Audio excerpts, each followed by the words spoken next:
2011-এ মমতা ব্যানার্জি যেদিন শপথ নিতে এসেছিলেন, লক্ষাধিক মানুষ তার সঙ্গে হাঁটতে হাঁটতে গিয়েছিল।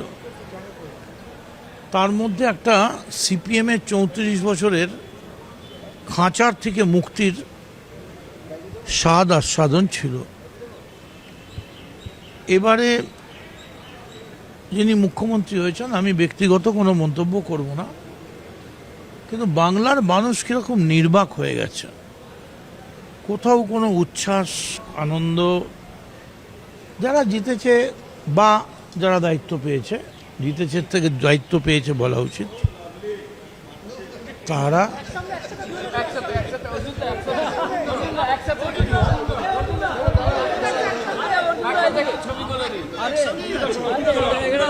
যে কোনো মুহূর্তে আমার সঙ্গে চলে আসবে।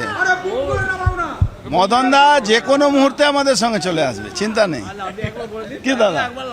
ও লাভলি। তো বাংলা কীরকম চুপচাপ হয়ে গেছে, এবং আমিও খুবই ব্যক্তিগতভাবে মানসিকভাবে ভেঙে পড়েছি।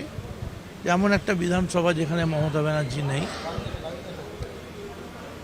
তবে যে দায়িত্ব পায় তার দায়িত্ব গুড গভর্নেন্স দেওয়া।